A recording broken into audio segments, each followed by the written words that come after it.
umpisahan na muna natin ito mga bossing. Naku po pumunta po ng India ang ating Pangulo, mga kababayan. Parang superstar. Ano? Parang superstar ho. Taliwas doon sa sinasabi ng mga DDS na kapag si BBM ay pumunta doon sa isang lugar, walang pumapansin. Nako, nakita ko ho kanina mga kababayan, with matching, may kabayo pa, may mga nangangabayo habang sinasalubong ang ating Pangulo. Tapos meron pang mga nagtatambol. Pero yung ano nila, yung authentic nila na drum and bugle, mga kababayan, pakinggan nyo ho ang balita. Bongbong Marcos sa India. Kooperasyon sa National Defense at mga kasunduan para sa turismo at space research. Ang ilan po sa mga nilagdaan sa state visit ni Pangulong Bongbong Marcos sa India. Sandali lang, pag pinag-usapan ang defense, malamang ho sa alamang mga kababayan, mawawarla na naman ang ating Vice Presidente dito. Kasi ho mga bossing, di ba, nung naglagay po ng mga missile, nung naglagay po ng missile mga kababayan, ang bayang Pilipinas, ang bansa natin para dagdag depensa, para po doon sa mga nambubuli sa atin, sabi ng China, para saan nyo gagamitin yung missile na yan? Ayaw namin yan. Di ho ba? Tapos sinegundahan naman po ng Vice Presidente mga kababayan na ang sabi may missile pa. Para saan nga naman yan? Di ba parang iisa ho yung naratibo nila, iisa yung gustong mangyari na ang depensa ng Pilipinas ay manatili na mahina. Di ba? Tapos eto, pumunta si Pangulong Bongbong Marcos. Naku, baka pagka-uwi niyan si Pangulong Bongbong Marcos nakauwi na, bit-bit na ho yung mga bramos, ano? Ang lalaki! Hindi, pero yan po ang layunin ng Pangulong Bongbong Marcos, mga kababayan. At narinig nyo din ho, narinig nyo din po, pangkalawakan din ho, mga bossing. Kasi di ba ang India, meron silang mga satellite, meron din silang mga kagamitan sa space ho, mga boss. Nagiging interesado at talagang lumalawak ang Pilipinas ho, mga bossing. Di ba? Yan po ay sa panunungkulan ni Pangulong Bongbong Marcos. Hindi ho nangyari yan doon kay dating Pangulong Duterte. Saksilan, si Salima Refrash. Salima? Yan, namaskab dyan sa inyo sa Pilipinas. Alas 8 na nga na gabi dito sa pamosong India Gate sa New Delhi, sa India, kung saan nga may mga watawat ng Pilipinas bilang pagbati sa state visit ng Pangulong Bongbong Marcos. Nakita nyo po kung paano ginagalang ang ating presidente, mga kababayan. Kaya si Sangkay, alam nyo, yung mga post ni Sangkay, tingnan nyo, sabi niya, Marcos Wealth, Marcos Wealth. Di ba? Tingnan nyo yung mga post ni Sangkay, Marcos Wealth. Bakit daw nakikipag-ugnayan na ang World Bank kay Pangulong Bongbong Marcos, etc., etc. Ganyan po, mga kababayan, ang pagrespeto ng ibang nasyon sa ating Pangulong Bongbong Marcos. Pero yung mga kababayan natin, yung mga DDS, wala kang mapapala dyan. Mga bastos naman ho yung mga yan. Diba? Sa larangan po ng social media, ang pinaka may maduming bunganga ho, mga DDS, mga kababayan. Paano nga ho? Kasi sanay na sanay sila doon sa dating Pangulo na ngayon ho nandoon sa Oblo. Dating Pangulo, nasa Oblo. Aba, magkatugma, ano? Di ba? Mas gusto po nila yung mga nagmumura, mas gusto po nila yung hindi desente. Magsisigawan pa ho yan, mga kababayan. Magsisigaw, Duterte! Pagka nakarinig ho yan ng PI ka, Duterte! Doon ho nabubuhay yung kanilang loob Doon po nabubuhayan ng loob yung mga DDS. Pagka mga palamura mo, pagka po mga bastos yung mga sinabi nung leader nila. Sabi ni Virgel Valencia, Sir Mark, ano ba yan? May BA na ba?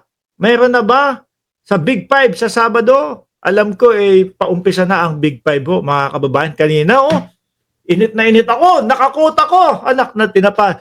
Wala kailangan daw ho, nakakot tayo, coat and tie. Yun po yung gagamitin namin, na litrato sa Big Five, mga kababayan. Game, tuloy! Sa mga oras na ito, dumadalo ang Pangulo sa isang dinner banquet na inihanda para sa kanya sa presidential residence. Kanina, nakakulong na Pangulo ang Bharatiya Janata Party, ang pinakamalaking political party dito sa India. Pero bago yan, 13 kasunduan ang pinirmahan ng Pilipinas at India ngayong ikalawang araw ng state visit ng Pangulo. Bakit ba? Ano ba nangyari dyan sa comment section nyo? Nababasa ko naman. Sabi ni Shiro Kansaki, visit ni White yan. Akala ko ako lang. May problema sa comment section. Nababasa ko naman lahat. Puno ng kultura ang ceremonial honors para kay Pangulong Bongbong Marcos nang bumisita siya sa Rashtrapati Bhavan, ang presidential residence ng India. Formal siyang tinanggap ni Indian President Draupadi Murmu at Prime Minister Narendra Modi at iba pang matataas na opisyal ng India. Nakita mo, parang superstar ang ating Pangulo. Di ba, Ai Chang? Nakita nyo ang Bong Tavita at Dina Are? Kung paano po salubungin at galangin ang ating presidente. Kasama rin ng Pangulo si First Lady Liza Araneta Marcos at ilang miyembro ng gabinete. Nandoon po si First Lady Liza Marcos, mga kababayan. Sira po ang naratibo ng mga DDS na nandun, nasa LA, naiwan sa LA. yung mga pakalato ng mga DDS, nandun sa LA, nakakulong si Liza Marcos. Ayan ho, buhay na buhay, mga boss. I think it is a reaffirmation of the alliance and the partnership that we are strengthening. Sa Hyderabad naman ay nagpulong sila ni Prime Minister Modi. Hinarap din sa kanila mga kasunduan, kabilang ang deklarasyon ng strategic partnership ng dalawang bansa at plan of action sa implementasyon nito. Ay, ito mga kababayan. Sabi ni Alfred Mendoza, suplado yan si Boss Mark. Gusto mo lang ma-shoutout? Shoutout Alfred Mendoza! Hindi. Ito mga kababayan. Di ba nga naririnig nyo ho, yung sinasabi magiging visa-free na daw po ang pagpasok ng mga Pilipino sa India. Aba, yung mga DDS. Yung mga DDS nagtatawanan, Diyos ko, sabi, ano yan, India? Yung iba parang gusto pa sabihin, ang dungis-dungis dyan. Nako mga kababayan, iba ho yung mga nakikita nyo sa Facebook, sa India, kaysa doon sa totoong buhay na makakarating kayo sa India. Maganda ho doon mga bossing. At alam nyo po kung sino pa yung mga nagtatawanan, mga kababayan, yung mga DDS na hindi man lang makabiyahe. Miski papuntang Hong Kong lang. Tawa na sila Pero hindi nga makapag-tour miski Hong Kong lang, mga kababayan. Ganyan mang maliit yung mga DDS, mga bossing. Ito po malaking achievement po ito kahit papaano po sa ating bayan. Lalo na pagka nakita nyo ang ganda ng India. Tapos masisilayan nyo din po ang ganda ni Ma'am Aba doon sa India. Wala lang amo yan. Di ba? Wala lang amo yan. Hindi naman po lahat ng lugar ng India ganun mga kababayan. Maganda po doon. Lalo na kapag napunta kayo doon sa sentro nila.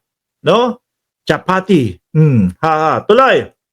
4 sa mga kasunduan ay tungkol sa pagpapalakas ng national defense. May 3 terms. Nako. Baka ayaw ng ating vice-presidente yan.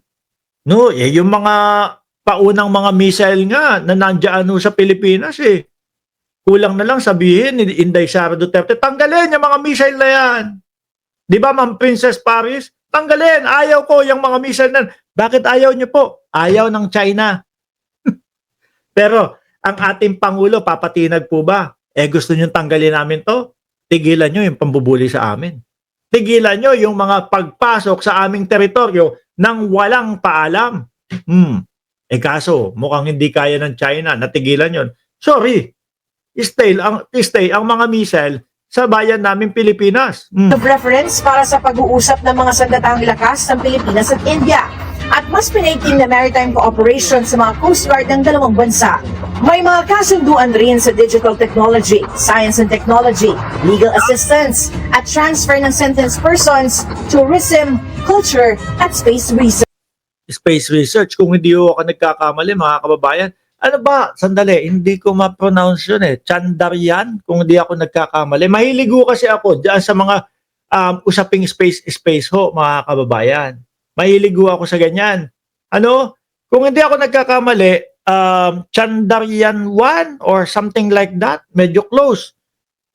Yung ano, yung kanilang pinadala po sa buwan, mga bossing. At ang pagkakaalam ko, sa likod ng buwan yun, yung mismong hindi natin nakikita kasi dalawa ho ang ano eh, dalawang side eh, di ba? Yung isang side, yung lagi pong nakatutok sa atin. No, kasi nakaganyan lang naman po ang moon, tapos ito ang earth. Oh, pag umikot to yan, nakaganyan lang mga kababayan, kaya iisang side lang yung nakikita natin. Sabi ni JJ Bar, gaganyaan. Yung ba'y pangalan? Niloloko mo yata ako. Uy! Pagkakaalam ko, Chandaryan, di ba? Okay, may dalawang pangalan.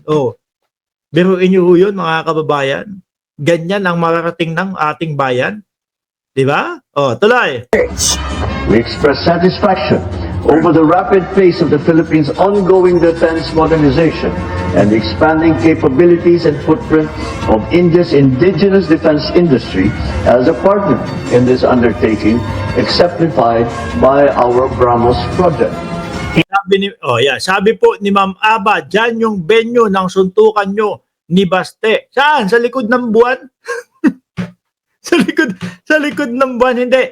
Ang nakikita po talaga natin, mga kababayan, lalong-lalo na po sa pangunguna ng ating presidente na si Pangulong Bongbong Marcos, lahat po pasulong, no? Lahat po paangat. Tapos ang nakikita naman po natin doon sa kabilang kampo, mga boss chief pamuser, lahat po pahatak, pababa kasi ang gusto nila sila ang magaling. Kaya pinipilit nilang hatakin pababa ang gobyerno ng Pilipinas sa pangunguna po ni Pangulong Bongbong Marcos. Gusto nila sila ang magaling. Kaso wala naman pong mga maipakitang magaling o maganda. Yung paglaban na lang nga po, pagtindig nga po sa China, hindi pa nila nagawa. Di ba? Sabi ni Jess Diaz, yan ang presidente ko. Magaling magsalita. Masaktan mga DDS sa'yo. No, sasabihin, paano pagka si Inday Sara Duterte na magsalita? Mga puto! Biglang maganyan, no? Sa kalagitnaan, sabi ni PBC 62, magaling mag-fake news, di ba?